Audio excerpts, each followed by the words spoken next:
కాదు, ఆత్మ అనేది చావు ఉండదు. ఆ చనిపోయి బతికాడు ఆత్మ అంటే శరీరానికి సంబంధించిన మాట, ఇది ఆత్మకు సంబంధించిన మాట కాదు. ఆత్మకు అనేది చావు రాదు, చావు ఉండదు. ఇప్పుడు ఆత్మ గురించి కాదు, శరీరం గురించి ఇది. ఓకే ఓకే, మీరు ఉమ్. శరీరానుసారంగా అడుగుతున్నారు. శరీర సారంగా రాసి ఉంది అక్కడ, నేను అడగటం కదా. చనిపోయినను బ్రతికిన ఆత్మకు చావు ఉండదు కదా, కాబట్టి ఇది శరీరానికి సంబంధించిన వర్డ్ అని మనం గుర్తుపెట్టుకోవాలి. ఓకే ఉమ్. అంటే అయిపోయిందా? చెప్పండి సరే చెప్పండి. చెప్పండి చెప్పండి చెప్పండి చెప్పండి సార్. ఇప్పుడు నా డౌట్ ఏంటంటే, ఇది ప్రజల్ని మోసం చేయటం కాదా? ఇలా చనిపోయినోడు బతకడు అని చెప్పి, లేకపోతే నీకు సాగు రాదని చెప్పటం, ఇవన్నీ ప్రజల్ని మోసం చేయటం కాదా దేవుడి పేరుతోటి? ఒకరు గుర్తుపెట్టుకోండి, సావు రాదని చెప్పేది బోధ కాదు అది. కాదు యేసు కాదు. ప్రభువు నమ్ముకుంటే శ్రమలు ఉంటాయి, అయ్యో, కష్టాలు నేను ఉంటాయి. అడుగుతున్న శ్రమల సుఖాని గురించి. కోసం చేస్తే నాకు భక్తి తెలుసు, కాదు. నాకు తెలుసు అది శ్రమలు సుఖం వస్తాయని. కోసం చేస్తే భక్తి కాదు. కాదు కాదు, మరి ఇదేమో దేనికి సంబంధించిన వచనం ఇది? శరీరానికి సంబంధించిన వచనం క్లియర్ కనపడుతుంది. చనిపోయినను బ్రతుకును అంటే చనిపోయేది శరీరం మాత్రమే, ఆత్మ చనిపోదు కదా. ఇది ఆత్మానుసారంగా మనం తీసుకోకూడదు. మీరు క్లారిటీగా. లాజరు చనిపోయాడు, లాజర్ గారు, లాజరు చనిపోయాడు. మీ పేరు ఏది? మీ పేరు ఏది అన్నారు? మీరు మీ పేరు చెప్పనండి. నా పేరు డానీ, అది డానియల్. డానియల్ గారు, నేనేం చెప్తున్నానంటే మీకు, ఆత్మానుసారంగా తీసుకుండేది వేరు, శరీర పరంగా తీసుకుండేది వేరు. ఆత్మానుసారం అంటే ఆత్మ గురించి చెప్పింది అనమాట. అంటే నీవెప్పుడు నిత్య జీవము నువ్వు పొందుతావు అంటే దాని అర్థం ఏంటంటే నువ్వు బతికే ఉంటావు అని అర్థం కాదు. ఇక్కడ చనిపోయినా నువ్వు పరలోకంలో బతుకుంటావు అంటే నిత్య జీవం అది. ఇక్కడ నిత్య జీవం అనే చనిపోయినను బ్రతికెదను అని చెప్తున్నాడు, అంటే చనిపోయిన వాడు బతుకుతాడు అని చెప్తున్నాడు. ఈ మాటని మీరు ఎలా సమర్థిస్తారు మీ క్రైస్తవులందరూ? ఒక్క నిమిషం అండి. ఇక్కడ యేసు ప్రభు అక్కడ వాళ్ళ అక్కలకే, మార్తమ్మ గారికి చదువుతున్నారు, నా యందు విశ్వాసం ఉంచదవా అని అడుగుతున్నాడు. నన్ను చెప్పనేయండి, మీరు అడిగారు. నాకు ఇదన్నీ కాదు, ఇవన్నీ ప్రజలు, నేను ఎలా చెప్తాను? ఇవన్నీ ప్రజలకు సంబంధించినవా, లేకపోతే మన ఆయన ఒక్కడికే చెప్పుకున్నాడా, ఆ ఒక్కదానికే చెప్పాడా? ఇక్కడ సంభాషణ ఎవరి మధ్య జరిగింది? మార్తమ్మ గారికి, యేసు ప్రభు గారికి, ఆ తమ్ముడు చనిపోయిన లాజర్ గారి గురించి చెప్పాడు. ఓకేనా? గుర్తుపెట్టుకోండి, మీరన్న మాట ప్రకారం అక్కడ జరిగింది వాళ్ళ మధ్య సంభాషణ మాత్రమే. ఓకేనా? అక్కడ వాళ్ళ మధ్య జరిగింది. మీరు అదే అక్కతో చదువుతున్నారు, నా యందు విశ్వాసం ఉంచిన ఎడల పునరుద్ధానమును జీవమును నేనే, మీరు విశ్వాసం ఉంచితే నేను బ్రతికిస్తాను. ఓకేనా అని ఆయన చెప్పాడు.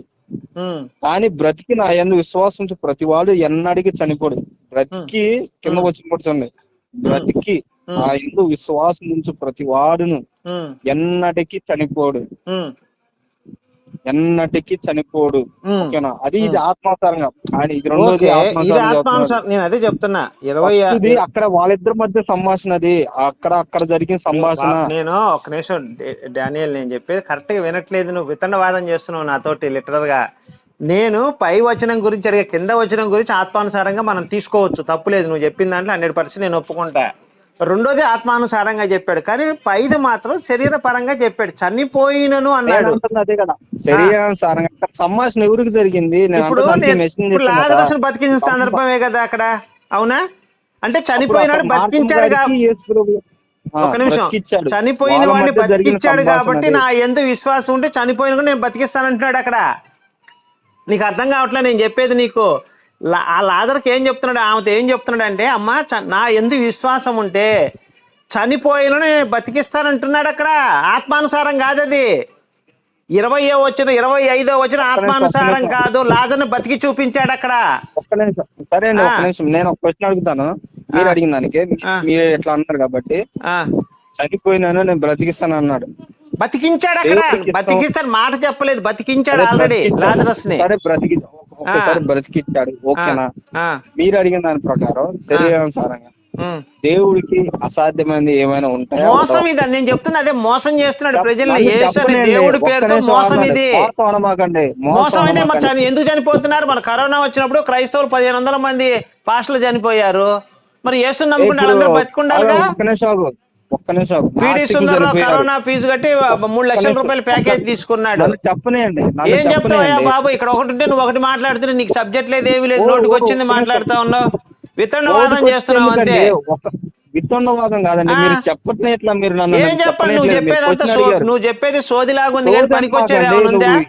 ఒక్క నిమిషం అండి. ఇప్పుడు మీరు అన్నారు లాజర్ను కరోనా బతికించే అన్నారు కదా, సందర్భంలో ఒక్క నిమిషం నన్ను అండి, చనిపోయినా బతికిస్తానని చెప్తున్నాడు. మళ్ళీ నువ్వు ఆత్మానుసారం అంటే లాజర్ను బతికించాడు, ఆత్మానుసారం ఒక్క ఎట్లయితే నిమిషం అది? ఒక్క నిమిషం జర ఆగుతావా? ఒక్క నిమిషం తిక్కలోళ్ళలాగా ఆగుతావా? మాట్లాడుతూ నన్ను ఏదో మీ చెప్పనిస్తావా? చర్చిలో ఆడాలో చెప్పినట్టు నాకు చెప్పు. నేనే పాస్టర్ కాదు, చర్చిలు ఆడాలి అనమాకండి. ఒకటి చెప్పనండి, మీరు క్వశ్చన్ అడిగారు. ఎందుకు క్వశ్చన్ సోది అడిగినప్పుడు చెప్తావు? ఎదుటి ఎందుకు నాకు సోది సమానుడు ఎందుకు? నాకు వినాలి. సమాధానం కావాలా? సోది ఎందుకండి? మీకు మరి సోది సోదే ఎవరు నువ్వు చెప్తున్నాడు? చెప్పేది సోది ఎవరు దానిలో చెప్పట్లా. సోది అది. మరి అక్కడ చెప్పట్లేదు. ఆత్మానుసారం అని నన్ను ఎక్కడ రాసింది? చెప్పనేట్లేదు మీరు. నన్ను చెప్పనేట్లేదు. శరీర పరంగా చెప్తుంటే ఆత్మానుసారం అంటావే నువ్వు? నేను నీ రెండో కనీసం వచనం అర్థం చెప్తున్నాను. నీ వచనం బుర్రకి చెప్పలేదు. అర్థం చేసుకునే నాలెడ్జ్ కూడా లేదు నీకు. మాట్లాడు. ఆ 25 నేను శరీరం సరగా నేనే అన్నాను. నువ్వు ఆ. మళ్ళీ మరి శరీర విచిత్రంగా తారినప్పుడు మరి యేసు మాట్లాడమాకు. నమ్ముకున్న వాళ్ళంతా ఎందుకు చనిపోతున్నారు మరి ఈ లెక్కన? ఒక్క నిమిషం ఆగుతావా? చెప్పనండి, మీకు చెప్పయ్యా, క్వశ్చన్ చెప్పు. అడిగారు. నువ్వు చెప్పు. ఓకేనా? నువ్వు ఎరగదీ. నేను సైలెంట్ కొంటే ఎరగదీసేయక నువ్వు. ఇప్పుడు దాకా మాట్లాడావు కదా, నన్ను చెప్పని. చెప్పు. ఒక ఓపిక పట్టు, కొంచెం అడిగినప్పుడు చెప్పు. సమాధానం కూడా తెలుసుకో. ఓకేనా? ఇప్పుడు కరోనా అన్నారు, నాస్తికులు కూడా ఉన్నారు ప్రపంచంలో. యేసుప్రభు నమ్మాలి ఉన్నారు. ఒక్క నిమిషంగా నువ్వు వినడానికి ఓపిక లేనప్పుడు అడగడం వేస్ట్. నేను అడుగుతుంది అది కాదా. ఇది ఏంటి? యేసు జనాన్ని మోసం చేయటమా కాదా? స్ట్రైట్ గా సమాధానం చెప్పు నాకు. నీకు చెబుతాను కదా, విను. ఎందుకు అట్లా అంటావు చెప్పు, విను. అడిగినప్పుడు వినే ఓపిక కూడా ఉండాలి. వినే ఓపిక లేనప్పుడు అడగడం వేస్ట్. అసలు నువ్వు ఒకటి చెబుతుంటే నేను అడిగింది అది కాదా. నేను క్లారిటీ ఇస్తాను కదా, యేసు నీకు మోసం అన్నిటికీ క్లారిటీ ఇలాంటి ఇస్తాను. మాటలు చెప్పి యేసు మోసం మోసం ఏం చేస్తున్నాడు, ఇది నా చేయలేదు. స్టేట్మెంట్. నేను తప్పు అంటాను, నేను చెప్తా ఉన్నా. కరోనా టైంలో నాస్తికులు ఉన్నారు, హిందువులు ఉన్నారు, జైన్లు ఉన్నారు, సిక్కులు ఉన్నారు, క్రిస్టియన్స్ ఉన్నారు, ముస్లిమ్స్ ఉన్నారు. చాలా మంది చనిపోయారు. గుర్తు పెట్టుకోండి, చాలా మంది చనిపోయారు. ఓకేనా? వాళ్ళందరూ యేసుని నమ్మలేదయ్యా బాబు. నేను అంటుంది మరి వాళ్ళందరూ వాళ్ళందరూ యేసు చనిపోయారు. నమ్మలేదు కాబట్టి వాళ్ళు చస్తారు. దరిద్రులు, వాళ్ళంతా దరిద్రులు. యేసు నమ్మలేదు కాబట్టి వాళ్ళంతా దరిద్రులు చచ్చారు. మరి మీ యేసుని నమ్ముకున్న వాళ్ళు చచ్చారుగా, మరి ఏం పెద్ద దరిద్రులు అనాలి వాళ్ళకంటే? ఇంకా ఒక్క నిమిషం ఆగు. నువ్వు చెప్పేది ఏందయ్యా బాబు? ఒకదానికి ఒక సంబంధం లేదు. ఇప్పుడు మరి నువ్వేం చెప్తున్నావు? నాస్తికులు అంటున్నావు, హిందువులు అంటున్నావు, యేసుని నమ్ముకోలేదు కాబట్టి వాళ్ళు చచ్చారు. మరి యేసుని నమ్ముకున్న వాళ్ళు ఎందుకు చచ్చారు? యేసు నమ్ముకున్న వాళ్ళు ఎందుకు చేస్తున్నారంట? చనిపోయిన బతికేస్తున్నాడు. ఎంతమందిని బతికించాడు మీ యేసయ్య? ఎంత మడుకు ఎంతమందిని బతికించాడయ్యా? చెప్పనేయండి, నన్ను చెప్పనేయండి.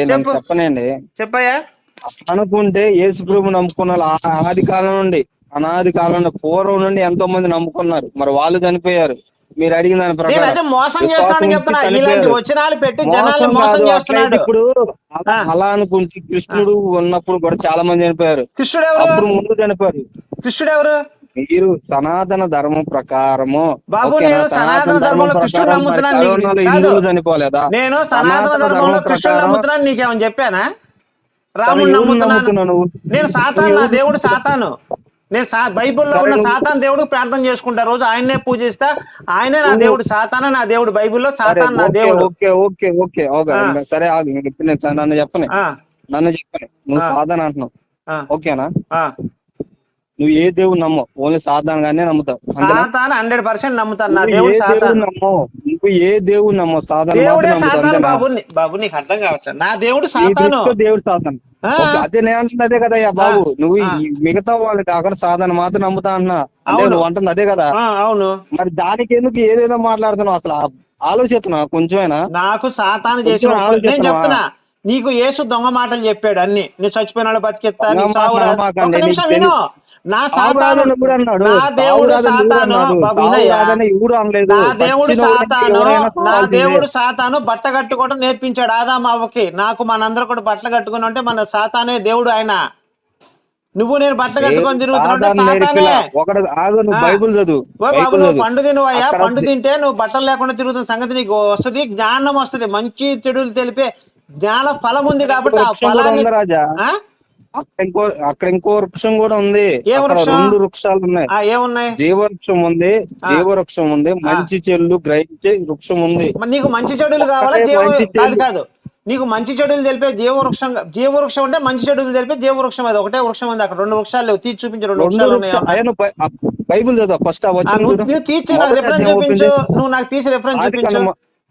ఆదికాండం మొదటి అధ్యాయం ఓపెన్ చేయి. నువ్వు చదువు. అక్కడ ఏముందో చదువు. మొదటి అధ్యాయం